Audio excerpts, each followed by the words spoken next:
Please welcome to the stage moderator Allie Jackson-Jolly, Assistant Managing Editor for DEI, Forbes, and panelists Stacey Abrams, political leader, entrepreneur, and author, Dr. Sisha Joy Moon, Chief Diversity Officer, U.S. House of Representatives, and Ayanna Parsons, co-founder Fearless Fund, entrepreneur and leadership expert.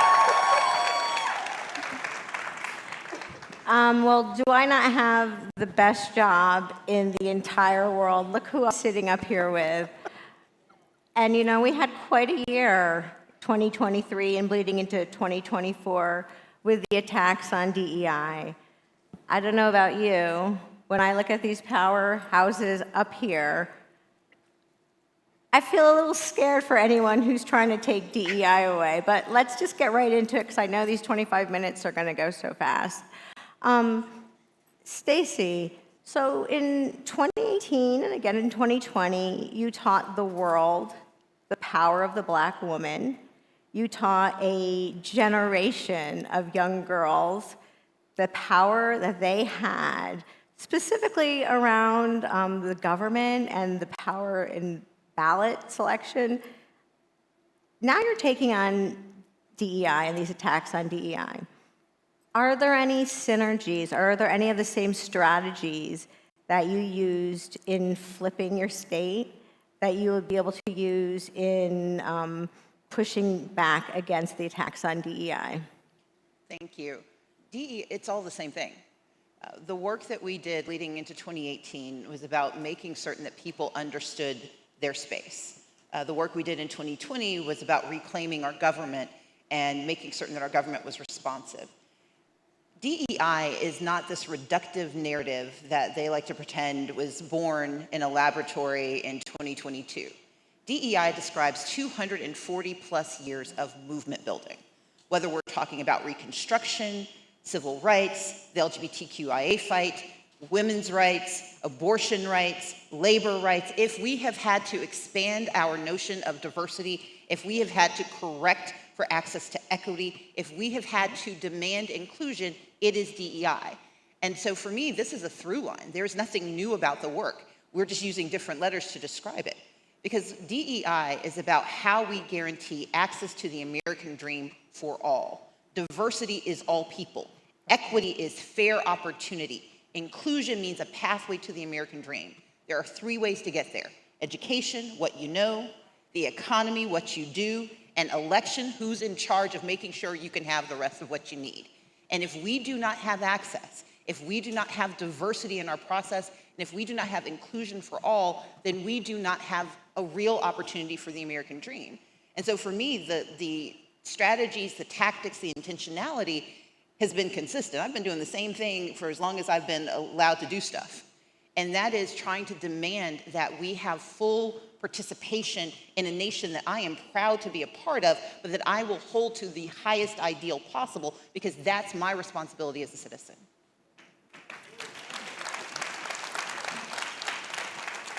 So, Sisha, I wanted to ask you a question along those same lines. You know, you also work in government and impact work in government, but you have such a unique perspective because you come from a very nonpartisan position and really career. Most recently, you were the chief of DEI for the U.S. House of Reps that was also recently disbanded. So tell us from that nonpartisan perspective, what should we know about, for example, the fact that the House decided to dismantle the DEI office, and this government attack, or decision, I should say, to disinvest in DEI? So a couple of things. One, I'm really committed to creating accepting and accessible spaces. So I just want to disclose that my pronouns are she, her, hers. If there's anybody joining us either in person or online, I want to describe myself. I'm a Black woman wearing brown black glasses, the biggest bamboo earrings you could imagine, a fedora, and a black dress. I believe a couple of things that I think are really important. I truly do approach this work from a nonpartisan lens. For me, DEI is not a red or blue issue. It is actually a constitutional mandate, if you actually read the Constitution, to ensure that there's like geographic representation. The concept of representation goes back, as Leader A was saying. I think the dismantlement of my office was a national outcry when it happened, because I think that people recognized that it was the first in a series of steps in a long-term game that has been planned for over 50 years. So I'm gonna take a quick moment to put on my doctoral hat and educate you all really quickly. How many have, in the last couple of weeks, have started to hear about Project 2025? By show of hands. Okay, same show of hands, who has heard of the Heritage Foundation? Okay, how many have read the Mandate for Leadership? Okay, I need everybody's hand to be raised. This is an endeavor that happens pretty much every 4 years to be able to plan out the conservative promise and agenda for this country. This particular volume is 887 pages. It has over 360 think tanks that have contributed to set out a 4-part project, transition project for the country. First part is a policy agenda. You can actually buy Mandate for Leadership, where they're gonna fully lay out their policy initiatives. There's a personnel database, which last time we counted, it was 20,000 resumes and counting, for those who want to come in the next conservative administration to not only help advance the policy agenda, but to also, and it says, quite frankly, to be loyal to the president and the Constitution. The fourth is the Presidential Administration Academy, which is to grow the next generation of political leaders at the local, state, and federal level. And then there's a 180-day playbook, which are a day-by-day list of activities that will be implemented from the moment that the next president says, may so help me God. I'm mentioning that because in that document, over 53 times, the elimination of not only diversity, equity, and inclusion is stated, but the not only elimination, but criminalization of concepts such as sexual orientation, abortion, reproductive health and rights, gender identity, equality, equity, sensitivity, and for every federal law, rule, regulation, contract, and grant. Why I say this, to get back to the nonpartisan, is this doesn't just affect Black people, though. Even when you look at SNAP benefits, if you actually do the research, rural America actually is the #1 recipient of this. So when we talk about why DEI makes us better, not only for competitive advantage, but for our country, a lot of these conservative agenda items are going to set us back, and it will impact everyone. So I'm going to come back to you to ask what that means and what we should all be doing. But before I get to that, I'm going to move on to Ayanna. So the founder of the Fearless Fund, a fund that was created to help women of color get more venture capital dollars. Currently, Black women get about 0.3%. I mean, think about that. And so this fund was created to create more access. And then earlier last year actually, your fund was brought to the courts. They were attacked for bias, right? And so I guess we could sit here all day and talk about why is it happening? We know why. But my question for you is, for other founders, for other entrepreneurs or business leaders who want to take on inequities and access, but look at the fund, the Fearless Fund, what would you say to them? What would you say to those who are feeling fearful of, trying to build more access for women of color or for historically marginalized communities? Thank you for that question, Allie. And let me also just say, anytime you're surrounded by Black women, they are going to pour into you. So when I walked on the stage, I don't know if you all noticed, these eyes were watering. And they were watering because they understand the heavy burden that is on all of us as Black people in this country. There's a few things that I want to share with you all today. And the first is, when we think about what makes the world go round, I often say there are 3 things: love, money, and power. And as Black people, and Neelan talked about this earlier, he talked about growing up in a household filled with love. We have a whole lot of love, don't we? We love you! Thank you. Thank you. But what we don't have is enough money, and we don't have the power. And so I have invested in women of color entrepreneurs. It's actually 0.39% for all women of color. It's 0.13% of funding that goes to Black women specifically. But that is all about pathways to access capital.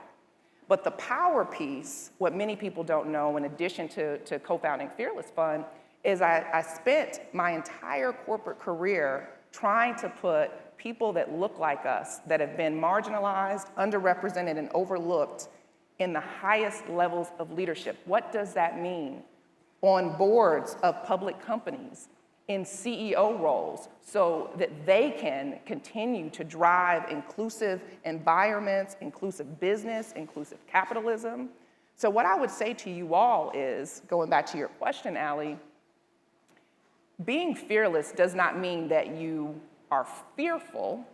It means that you just fear less, right? So for all of you, when you see what has happened to the Fearless Fund and many other organizations, my message is do not be discouraged, lean in.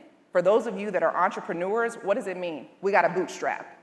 We've been doing that our whole lives. Our ancestors taught us how to bootstrap. My husband and I built a multi-million-dollar company that we sold to private equity. It was the deal of the year in the middle markets, and we bootstrapped that thing, which is probably ironic coming from someone who was a venture capitalist, but we know how to do this. In corporate America, we have positions, maybe not at the highest levels, but we hire people, we have purchasing power, spending power. Make sure that you're using that power. That is the message. And I know we'll talk more about it. Well, I mean, I'm gonna come right back to you, because speaking of doing things that maybe make you fearful, but doing them anyway, because you know that you can make a change. You said something so interesting to me when we started talking, and that is, you know, you were the might behind the Fearless Fund, but you had made the decision early on not to be the public-facing persona. It just didn't feel comfortable. It isn't what you wanted to do, and yet in 2023, you said, okay, it's time, Ayanna. Yeah. It's time to be frontward-facing. And I just want to hear from you why for you specifically that was so important to, you know, either, I don't know if it was getting over fear or just, you know, feeling like you wanted to be a little more modest, but what made you make that very strategic decision to come here at Forbes and start being a forward face that people understood what you were doing? Well, as Stacey said, we need more people like me. And what I will say about that is, one, a federal lawsuit will do that to you. But I am also the daughter of an education activist. I grew up in a small town in central Arkansas, Hot Springs. My mother is still a social worker to this day, fighting for families. She was in the housing authority day in and day out, and education was truly her platform. She was the first Black woman to be president of the school board in my town. So activism is in my DNA. In a lawsuit, a federal lawsuit, a very public federal lawsuit, no, you don't sit on the sidelines when that happens. You come forward and you speak out. So it was actually an easy choice for me, but that is why I did it. Yeah, and how about, so Stacey, you talked a bit about DEI being the same exact fight that is the fight for fair voting rights and you know, an empowered electorate from every walk of life. And you also talked a little bit about it being the same thing as just activism for any, you know, any disenfranchised group. And I've always said the Black community, one thing that we know how to do is be activists, right? Because we've had to, but it's not something new to this community. And yet, you know, it took how many years for there to be a Stacey Abrams who said, hey, I got this. I have a network. I can teach you how to do it. And we can flip a state that nobody thought could be flipped. So talk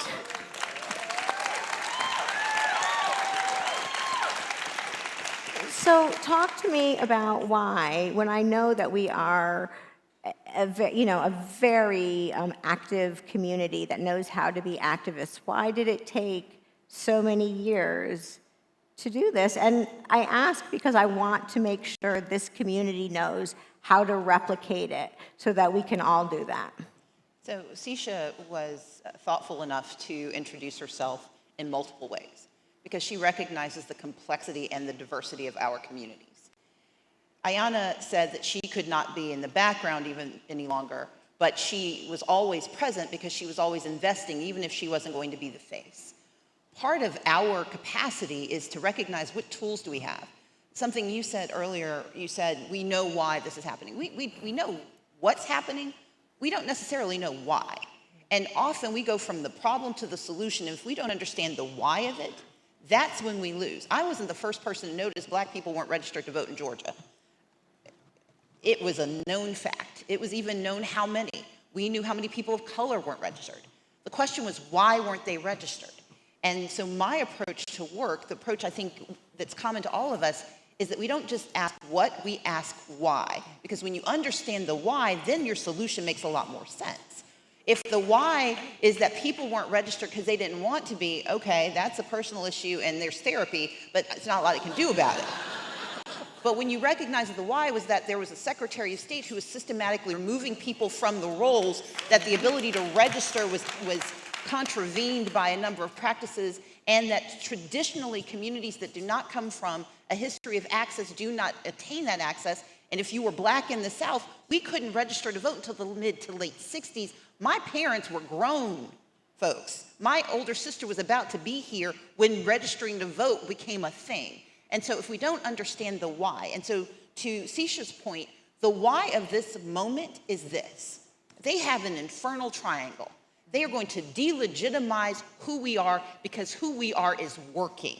We may only be at 0.13, but we are more than we used to be. And they are concerned about the progress that we're making, and they're also concerned about the power that comes with progress. Yes. Number two, they have the strategy to litigate against folks like Ayanna because they know that over the last 240 years, we have built an infrastructure of law, regulation, and policy that makes the promise of America real.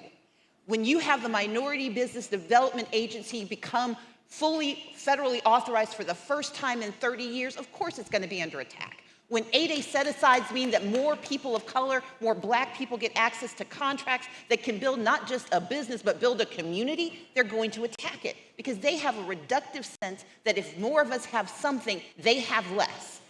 We know that that's not true. We know that if we close the racial wealth gap in this country, we would add $1 trillion in economic activity. That's what this is about. And so if we understand their why, to delegitimize, to litigate, and then lastly, to legislate, they are not playing. Because if you can convince us we're wrong by telling us we shouldn't use DEI because somebody doesn't like it, you call me out of my name, I'm still going to call myself Stacey. Why would we abandon our principles because someone who doesn't believe in those principles mocks them? Number two, when they litigate, we should not capitulate, we should fight back, which is what Ayanna and Fearless Fund is doing. We have to stop allowing them to convince us we've lost before we even fight. And then the third is that the legislative power is real. If you grew up in the South, you've grown up knowing about states' rights. And that is what they're doing. We saw it happen in real time in 2013 with Shelby v. Holder. That was about restoring the power of the state to discriminate against voters so they could not elect Barack Obama and successors to higher office. That is what they were attempting to do. And it succeeded a little bit. And then we stepped in and we said, fine, you might be able to gut the Voting Rights Act, but we still know how to vote. We're just going to have to work a little bit harder to make it real. We have to do the same in this upcoming election and then the next election, because they are not simply fighting at the congressional level. They are fighting at the state and local level. Every time a school board meeting happens to ban a book and you don't show up, you are telling them it's okay to erase our history. Every time we cease to vote, when we have we had a county where 300 people elected a state representative. Those are the people who decide if we have Medicaid in the state of Georgia, if we have housing in the state of Georgia. If we do not participate in our state and local elections, they know that we have disengaged ourselves from that process, and they know why, because it seems too small ball, because we have relied on the federal government for so long. That's why they're moving all of the power to the states and to local power. So we've got to show up where the power is. We've got to show up where the money is, and we've got to show up where, as Ayanna said, where the love is. If we love our people and we love our future, then we have to believe that we have the right to participate, and that's the work we have to do. Yes, ma'am.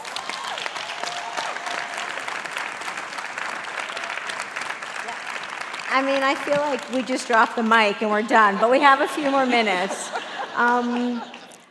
Sisha, I wanted to ask you, because you and I had a really good conversation that I think this audience should hear more about, and that is, what does it mean for businesses if the federal government disinvests in DEI? Because I think that it's really important for business leaders and entrepreneurs and this entire community of Black business and frankly, American business people to really understand what a disinvestment from the federal government will look like.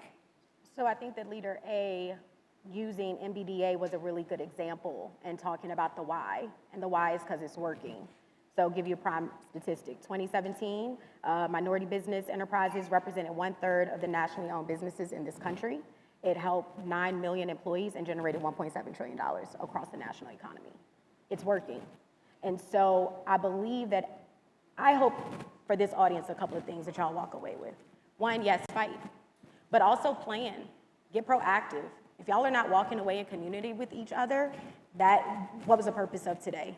Because their power, you talk about the resources and the power of the progress, but the effectiveness of Project 2025 is that 360 disparate entities got together and planned. I think that you all need to understand, and I'm really big on like pulling language directly. The mandate for leadership states that the next conservative administration will remove all references, examples, definitions, photos, and language in all contracts, all grants, for the terms such as race, ethnicity, gender, and sex. So how are you all readying your organizations to not only just fight, but also get clever, get innovative, so that regardless of the outcomes in November, that your businesses can survive and be sustained? I will never tell anybody how to vote, because I truly am nonpartisan in how I approach this work, but I need for you all to know what you're voting for. And please do not vote against your own self-interest is the biggest thing that I can say to this community. And I think the final thing, which might, I'm a straight shooter. Sometimes in our communities, we have the dumbest beefs. Somebody did something like 10 years ago and so and so, I don't really mess with that person. I have seen conservatives who don't get along, but when it's a moment to make sure that we remain oppressed, they put it to the side and they get to work.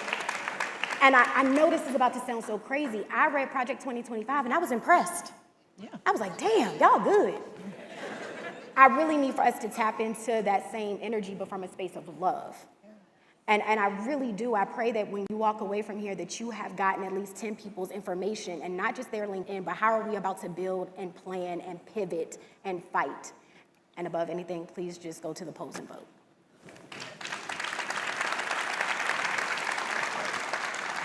All right, so now, unfortunately, we are almost out of time. So I'm just going to ask the three of you to take about a minute and give us very tactical advice. You gave us some big picture advice, how we should be thinking about this. But Ayanna, I'm going to start with you. What can we do tactically right now, today, to make a dent, do our part, stop this backlash on DEI?